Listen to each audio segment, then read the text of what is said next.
제가 지난번 저희 지역에서는 한번 설교를 통해서 말씀을 드렸는데요. 제가 누구를 말하는지 한번 맞춰보시기 바랍니다. 고통하는 가정에서 자란 마음의 상처가 많은 한 여성, 여러분께 소개해 드릴까 합니다.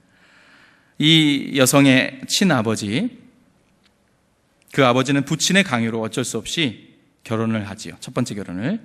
그러나 전혀 관심이 없었던 가정, 전혀 돌보지를 않았습니다. 그리고 그녀의 그 아버지는 24살 여대생과 3년간 동거 생활도 했습니다. 그리고 두 번째 결혼 직전 첫 번째 아내와 이혼을 하고 두 번째 결혼식을 올립니다. 두 번째 결혼 생활도 보여지는 것과는 달리 원만하게 그런 부부관계는 아니었었습니다. 특별히 여성 편력이 심했던 아버지로 인해서 부부싸움이 잦았던 가정입니다. 그리고 이 여성이 22살 되던 해 어머니를 끔찍한 사고로 잃게 되지요. 그리고 5년이 지난 후 27살 아버지마저 가장 가까운 최측근에 의해서 충격적으로 생을 마감하게 됩니다. 여러분, 이 파란만장한 삶의 주인공 누구일까요? 바로 여러분 잘 아시는 대한민국의 현직 대통령 박근혜 대통령입니다. 사랑하는 홍서가족 여러분, 저는 지금 여러분께 정치적인 이야기를 들려드리고자 하는 것이 아닙니다. 저는 여러분과 함께 우리 무너진 가정에 대해서 가정의 이야기를 나누고 싶네요. 결혼사진이죠. 목회자로 저는 당연히 수많은 가정들을 신방하게 돼요. 오늘날 교회 안에 수많은 가정들도 방금 전에 소개해드린 현직 대통령의 그 역기능적 가정처럼 예외일 수가 없습니다. 상당히 많은 가정들이 정도의 차이는 있지만요, 가정으로서의 본래적인 순기능을 잃어버리고 역기능적 가정으로 우리의 대한민국의 많은 가정들은 무너지고 있습니다. 건강한 부부관계, 건강한 부모와 자녀관계를 찾아보기란 참 어렵습니다. 역기능적 가정에서 자란 수많은 우리의 자녀들도 여러분 어떻습니까? 경제적으로는 많이 윤택해졌지만 인격적으로는 많은 아픔과 상처를 가지고 있는 것이 사실입니다. 여러분, 현직 대통령의 원 가정도 말씀드린 대로 예외일 수가 없었습니다. 11살의 나이에 대통령이 된 아버지를 따라 청와대에 입성한 그녀는 18년을 청와대에 살았죠. 평범할 수가 없었어요. 역기능적 가정에서 자라면서 우리 이 큰 영의 인격 형성 과정에서 문제가 생길 수밖에 없었습니다. 전문가들은 진단을 합니다.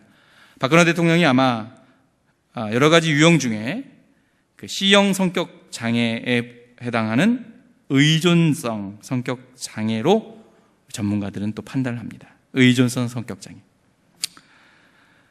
한때는 물론 어린 나이에 가정 가운데서도 기쁨과 감사도 있었지요. 이 의존성 성격 장애는 어떻습니까? 지배적인, 굉장히 카리스마가 넘치는 아버지였죠. 물론 저렇게 운동회 때 같이 딸과 손을 잡고 뛰는 적도 있었습니다. 같이 달리는 것은 큰딸 영예였습니다. 어쨌든 지배적인 부모의 과잉 보호 속에서 딸은 성장할 수밖에 없었고요. 조금이라도 곤란해지면 부모가 당장 와서 뭔가를 도와줄 수밖에 없었죠. 그는 공주처럼 클 수밖에 없었습니다. 부모가 옳다고 여기는 것은 아이의 기분과 상관없이 강요하는 분위기가 지배적일 수밖에 없죠. 여러분, 이러한 가정에서 자란 자녀는 성장의 나이가 60대 어른이 되었지만 여전히 이 마음 가운데는 어린아이가 자리 잡고 있어요. 이것이 바로 성인 아이라고 합니다. 자, 상처가 치유되지 않은 가슴을 가진 한 여성이 국가 최고 통수권자의 자리에 앉게 되므로 오늘날 한국 사회는 거대한 소용돌이 속에 요동치고 있습니다. 여러분, 한국 현대사는 질곡의 역사였습니다. 전쟁의 잿더미 가운데 생존과 싸워했던 여러분, 제1차 베이비붐 세대. 여러분, 제가 확인해 보니까 제1차 베이비붐 세대는 맏형이 1955년생이 가장 맏형이더라고요. 1963년생까지가 제1차 베이비붐 세대입니다. 전쟁이 잿더미 가운데 태어났고요. 무려 인구가 714만이 된다고 하네요. 1차 베이비붐 부모들이요. 전체 인구의 14.3%에 해당된다고 합니다. 저 앞에 연두색으로 칠한 부분이죠. 여러분, 이 세대는 부모가 되어서 가정을, 처자식을 먹여 살리나 정신이 없었습니다. 그래서 건강한 부부관계, 건강한 부모, 자녀 관계, 이는 어찌 보면 사치스러운 얘기일 수밖에 없었겠지요. 잘 살아보세요. 오직 이 일념 하나로 온 국민이 그저 앞만 보고 그저 달려왔습니다. 가족의 중요한 가치를 돌아볼 틈은 없었어요. 자, 우리 옆 사람에게 제1차 베이비 부모들에게 이렇게 한번 인사합시다. 사느라고 정말 수고 많으셨습니다 라고 한번 인사하겠습니다. 사시느라고 수고 많으셨습니다. 자, 오늘 본문에도요, 오늘 본문은 호세아서입니다.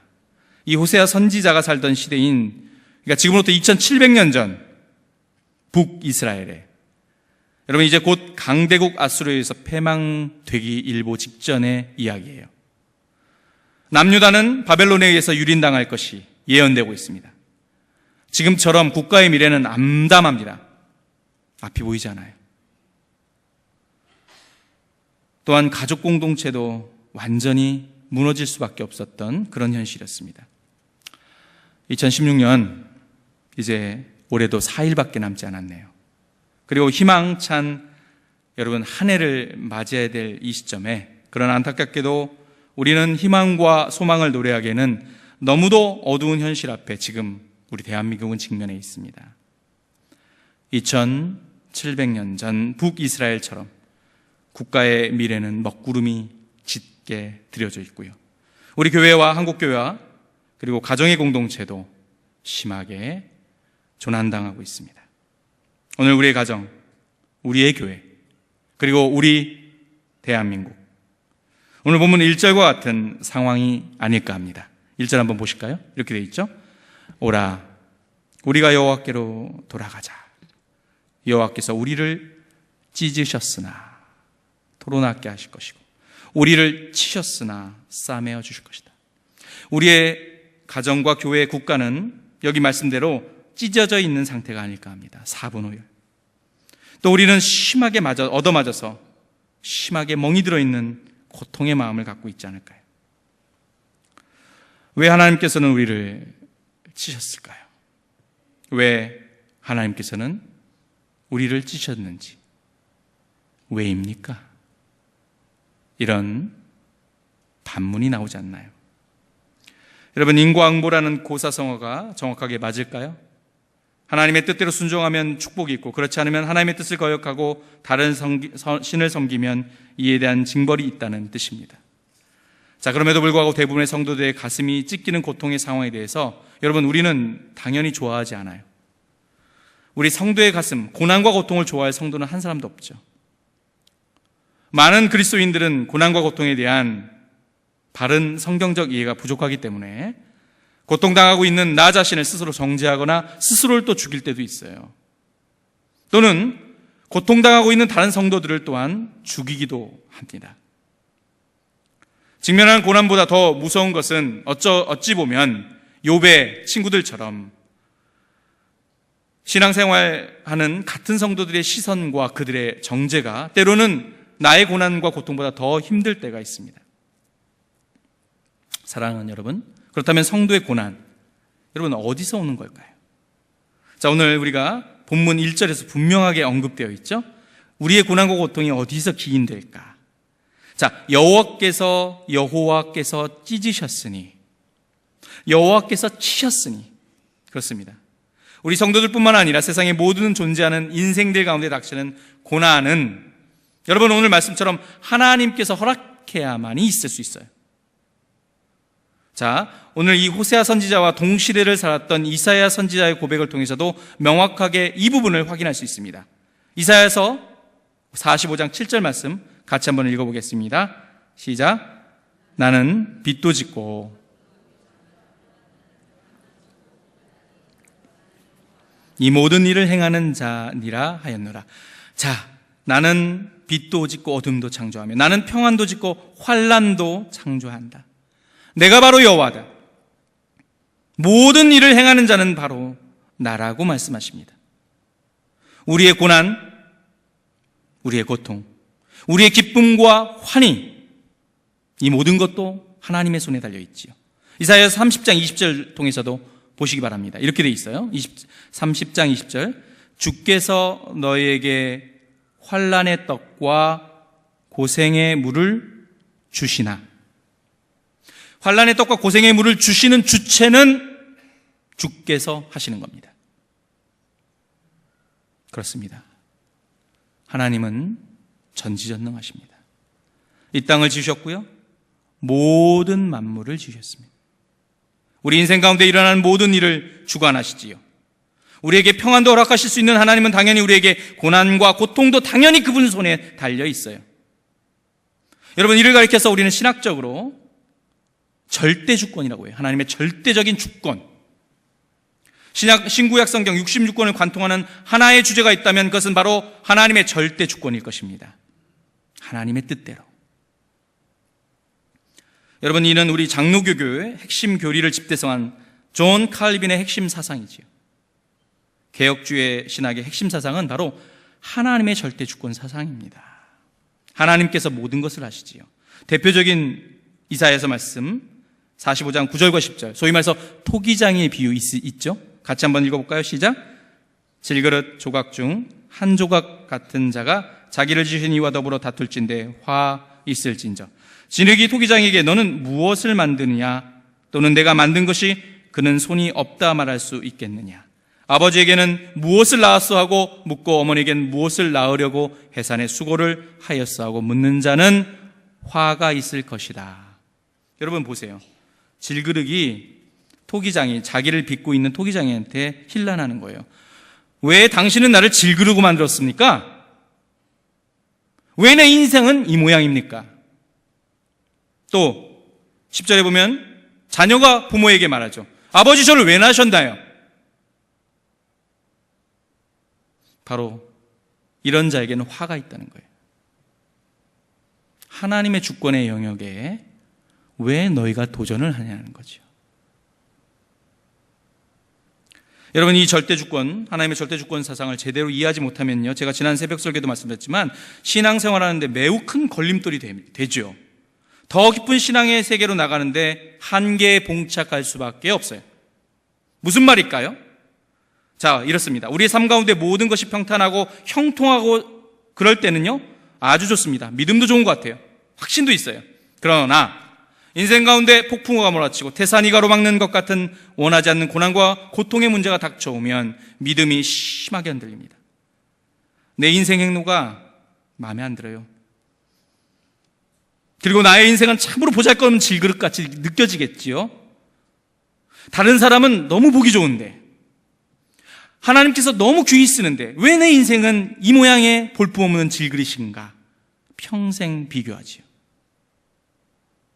내 인생의 용도를 질그르고 빚으신 토기장이신 하나님의 선하신 뜻을 평생 못 찾아요. 신앙이 성장할 수가 없지요. 신앙 안에 들어와서도 세상 속에서와 같이 열등감에 시달립니다. 하나님의 뜻을 곡해하고 원망하고 다른 좋은 그릇만 평생 바라보며 질그릇으로도 온전히 쓰임받지 못하는 그렇고 그런 인생으로 마감을 하게 되기도 하죠. 여러분, 모든 성도님들은 말씀드린 대로 예외 없이 평탄한 삶을 원해요. 누가 여러분 굴곡진 인생을 원할까요? 그러나 안타깝게도 하나님께서는 대부분의 인생을 시작부터 종착점까지 직선대로로 만들어 놓지 않으셨습니다. 항상 먼저 낮아지고 나서 그리고 높아지는 U자형의 인생을 살도록 해놓으셨어요. 싫은데. 여러분, 구약에서 하나님의 택함 받은 이스라엘 백성의 역사도 역시 마찬가지지요. 애굽에서 노예의 삶을 청산하고 모세의 인도함을 받고 죽음의 땅에 나왔습니다. 홍해 바다를 건너서 이제 약속의 땅으로 갈 줄 알았습니다. 그러나 인생은 그렇게 호락호락하지 않았지요. 낮아지고 또 낮아지고 더 낮아지고 그리고 돌고 또 돌고 겨우 그리고 나서 가나안 땅에 입성했습니다. 이제는 모든 것이 만사 형통할 줄 알았죠. 그런데 오늘 웬일입니까? 오늘 호세 선지자가 말한 것처럼 이스라엘은 두 나라로 갈라졌을 뿐만 아니라 두 나라 모두가 패망하게 될 거라고 예언하고 있습니다. 그러나 낮아질 대로 낮아지고 나서 이스라엘은 마침내 회복 역사가 임하게 됩니다. 이스라엘의 역사도 직선이 아닌 U자형이었습니다. 여러분, 심지어는 어떻습니까? 예수님의 인생마저도 U자형의 인생을 사셔야 했습니다. 예수님께서 이 땅 가운데 인간의 육신을 입고 오신 것 그 자체가 낮아짐이죠. 하나님이신 그분이 바로 내리막길이었죠. 우리는 이를 가리켜서 비하라고 합니다. 예수님의 낮아지심. 비하의 최절정, 밑바닥은 뭐죠? 십자가상에서의 죽으심입니다.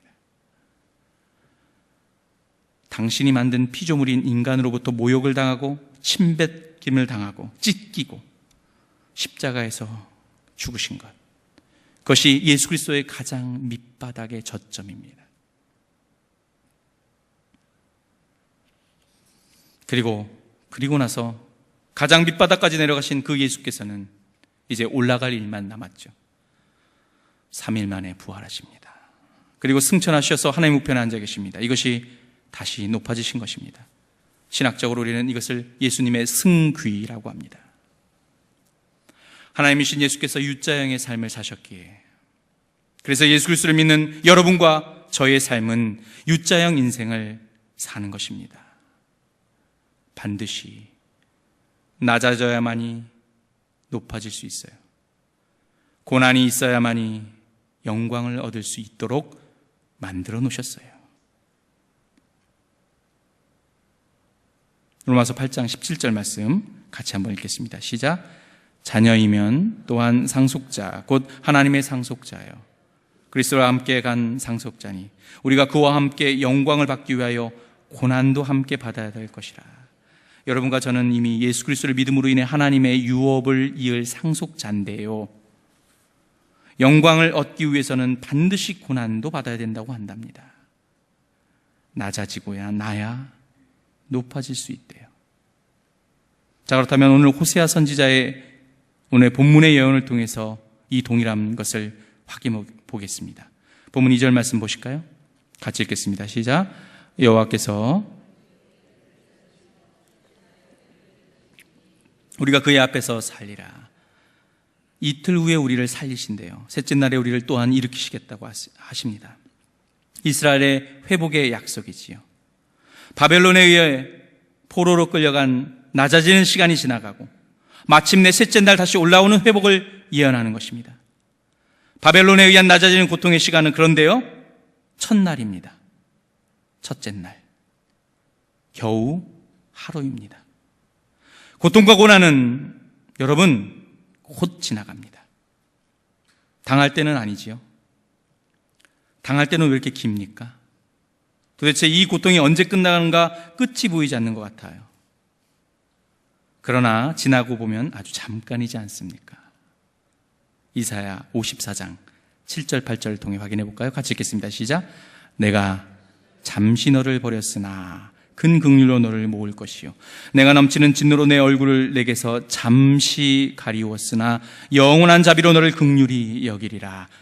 잠시 너를 버렸으나, 내 얼굴을 너에게 잠시 가려웠으나,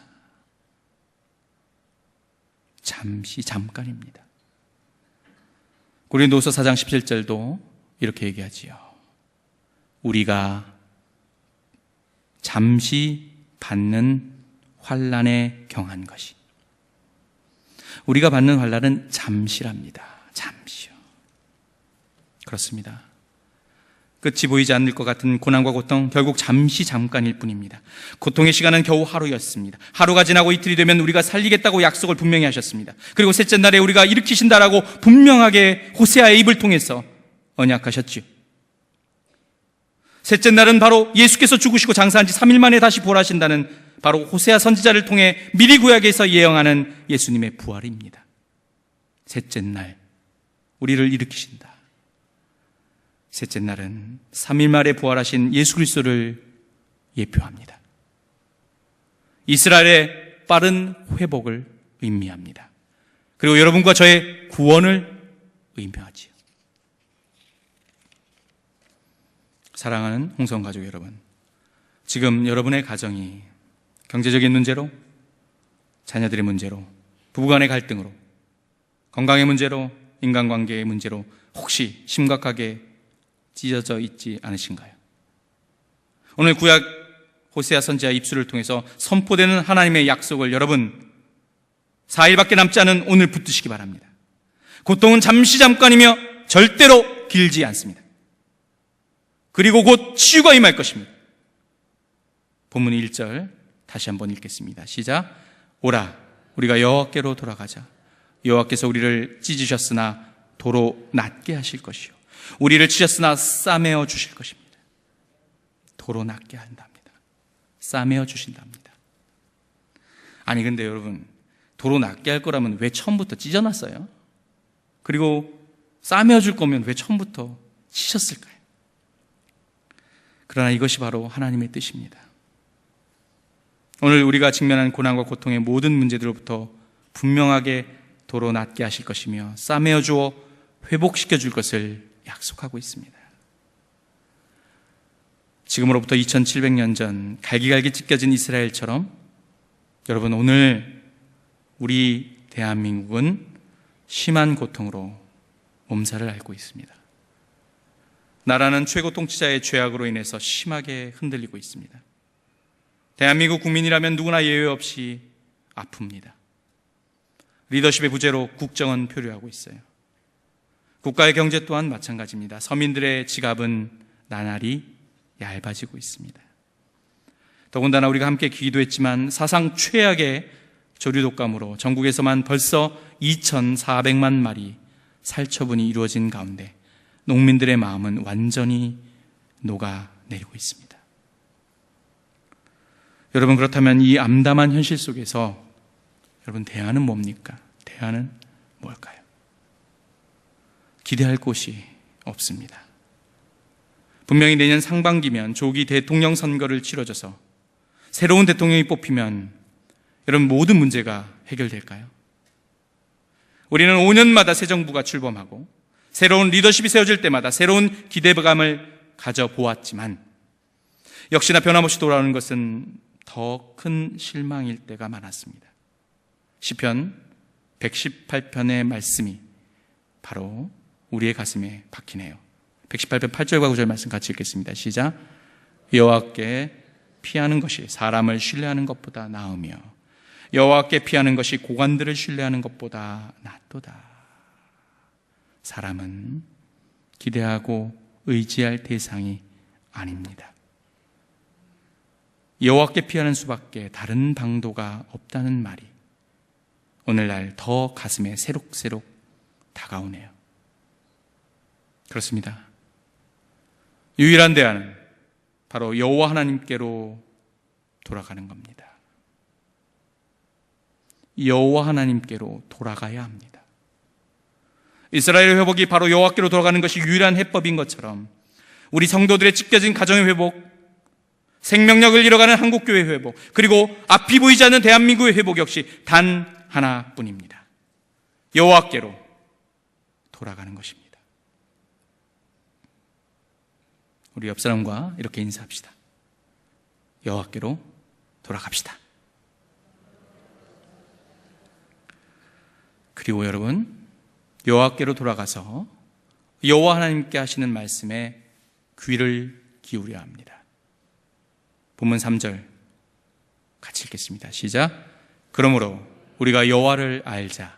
힘써 여호와를 알자. 그의 나타내심은 새벽빛같이 어김없나니 비와 같이 땅을 적시는 늦은 비와 같이 우리에게 임하시리라 하니라. 그렇습니다. 여호와께 돌아가서 여호와를 아는 데 모든 힘을 써야 합니다. 이것이 바로 대안입니다. 사랑하는 여러분, 밤이 깊어진다는 것은요, 반대로 말하면 새벽이 얼마 남지 않았다는 것이지요. 곧 밝음이 온다는 것입니다. 2017년 내년도는 여러분 무슨 해입니까? 닭의 해입니다. 정유년이죠. 닭하면 새벽과도 아주 밀접한 연관성이 있지요.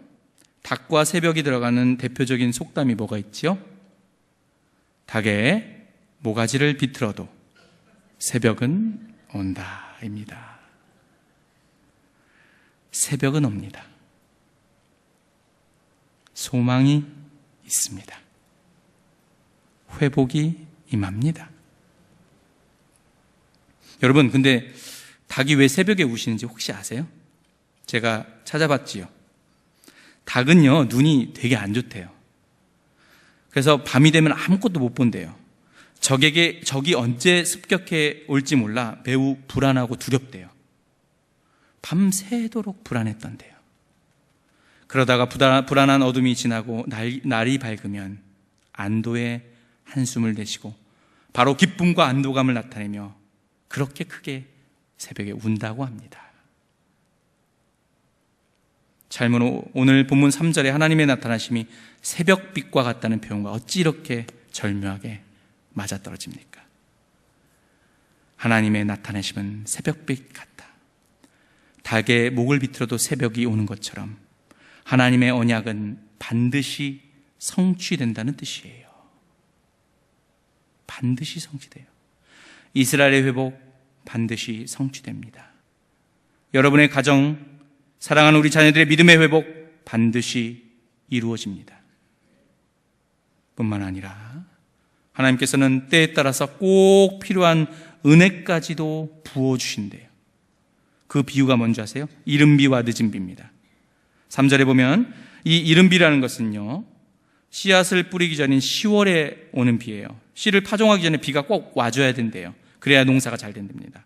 늦은 비는 뭡니까? 추수하기 전 4월에 내리는 비입니다. 이때도 비가 와야 된대요. 왜요? 열매와 곡식이 잘 여물 때요. 비가 와줘야지. 자, 이 이른 비와 늦은 비야말로 풍성한 열매를 약속해 주는 겁니다. 회복의 약속인 새벽빛. 시적절할 때 부어주신 하나님의 그 크신 은혜와 은총, 이른 비와 늦은 비. 이스라엘의 회복, 구원의 유일한 대안 되시는 하나님께서 여러분, 오늘날 대한민국에도 새벽빛같이 임하셔서 반드시 필요한 시기에 필요한 은혜를 부어주실 것을 믿으시기 바랍니다. 그것도 머지 않아서 말입니다. 여러분, 너무 오래 기다리지 않아도 됩니다. 회복의 역사가 다시 우리나라에 임할 것입니다. 그렇다면 우리 인간이 해야 될 일은 무엇입니까? 그것은 아까 말씀드린 대로 다름 아니라 여호와 하나님을 아는 데 온 힘을 써야 됩니다. 힘써 여호와를 알자. 우리 옆 사람 보고 인사하겠습니다. 두 주먹을 꼭 쥐고 이렇게 인사하겠습니다. 힘써 여호와를 압시다. 이렇게 떨어져야 됩니다. 힘써 여호와를 압시다. 그렇습니다. 힘써서 하셔야 됩니다. 여기서 힘쓰다는 말은 집요하게 추적하는 거예요. 집요하게 뒤따르는 거예요. 하나님을 알기 위해서 온 마음과 정성을 다해서 뒤를 따르는 겁니다. 내 삶과 내 가정의 최우선 순위 여호와 하나님께 두는 것이 바로 힘쓰다라는 동사의 뜻이에요. 아모스 선지자는 일찍이 이 시대의 비극을 그는 지적하고 있었죠. 아모스서에서 이 시대의 풍요 속의 빈곤을 지적합니다. 물질적으로 너무 풍요롭지만 영적으로 너무나 빈곤한 이 시대를 아모스 선지자는 명확하게 지적하고 있습니다. 아모스 8장 11절 같이 읽겠습니다. 시작. 주 여호와의 말씀이니라. 보라 날이 이를지라. 내가 기근을 땅에 보내리니 양식이 없어 주림이 아니며 물이 없어 가람이 아니요 여호와의 말씀을 듣지 못한 기갈이라. 하나님의 말씀을 온전히 듣지 않으므로 영적인 기근이 이 시대에 임했다고 말하고 있습니다. 우리는 힘써 여호와를 알아야 됩니다. 여러분, 2017년 여러분 무엇을 해야 합니까? 힘써 여호와를 알아야 합니다. 우리 옆 사람과 인사하겠습니다. 2017년에는 하나님을 아는데 더욱 힘씁시다라고 인사하겠습니다. 2017년에는 하나님을 아는데 더욱 힘씁시다. 여러분, 박근혜 대통령이 신학교를 다녔다는 사실을 들어보셨어요? 박근혜 대통령이 신학교를 다녔었어요. 1981년, 그러니까 아버지 박정희 대통령이 서거하고 나서 불과 1년 지난 시점에 여러분, 워커힐 호텔 근처에 있는 장신대학교, 즉 통합 측이죠. 장신대학교 기독교 교육과 대학원에 입학을 했습니다. 그러나 아쉽게도 단 한 학기만을 다니고 더 이상 다니지 못했는데요. 당시 상황을 기억하고 있는 한 교수님의 증언이 있습니다.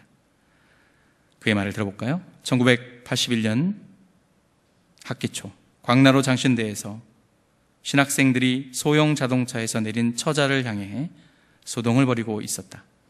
고함 치는 소리도 간간히 들려왔다. 그녀는 다름 아니래 그전 해인 1979년 10월 26일 대통령 시해 사건이 있었고 그 신학교에 20대 처자가 홀로 찾아왔다. 그녀가 바로 박근혜 대통령이었다라고 회고하고 있습니다. 22살에 어머니를 총탄에 잃고 그리고 27살 아버지마저 가장 가까운 최측근인 총탄에 희생을 당한 처절하고 고통당하고 있는 한 영혼이 그 당시에 여호와 하나님께 돌아갔다면 아마도 오늘날의 이 비극은 없지 않았을까 합니다. 하나님께 꼭 돌아가야 했던 상처 입은 한 영혼, 낭떠러지 끝에 서서 처절하게 고통하고 있는 위기에 처한 영혼이 돌아간 곳은 하나님이 아니라 사이비 교주였습니다. 박근혜 대통령이 진정한 구도자로서 신학교의 문을 두드런지는 정확하게 알 수는 없지만 그럼에도 불구하고 안타까운 것은 그때 여호와께 돌아가는 기회가 그녀에게 주어졌다면 하는 진한 아쉬움은 남는 것은 사실입니다. 사랑하는 홍성가족 여러분, 지금이 바로 여호와께로 돌아가야 할 때입니다. 지금은 여호와께로 돌아가야 합니다. 이 혼란한 나라와 그리고 무너지는 국민들의 가슴, 여러분, 우리를 회복시켜줄 수 있는 분은 유일하게 한 분이십니다. 그는 3일 만에 다시 살아나신 예수님이십니다.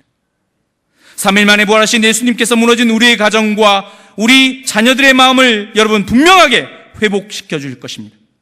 3일 만에 부활하신 예수님께서 생명력을 잃은 한국교회에게 다시 생명력을 불어일으키실 것입니다. 3일 만에 부활하신 예수님께서 희망이 없어 보이는 이 대한민국을 반드시 여러분 회복시켜 주실 것입니다. 지금이야말로 여호와께로 돌아가야 할 때입니다. 바로 지금입니다. 절대로 늦지 않았습니다. 기도하겠습니다. 사랑의 하나님, 지금은 우리가 여호와께 다시 돌아갈 때입니다. 찢겨진 가정, 무너진 가정, 신앙을 잃어버린 우리의 자녀들, 그리고 생명력을 잃은 우리 한국교회, 4분 5일 나눠진 우리 대한민국, 유일한 대안은 오직 여호와 하나님께 돌아가는 길밖에 없음을 4일밖에 남지 않은 2016년 이 저녁에 호세아서를 통해 알게 하심을 감사합니다. 우리를 싸매주시고 우리를 도로 낮게 해주신다는 언약의 말씀을 붙드오니 주여 우리를 고쳐 주소서. 감사합니다. 예수님의 이름으로 기도드렸습니다.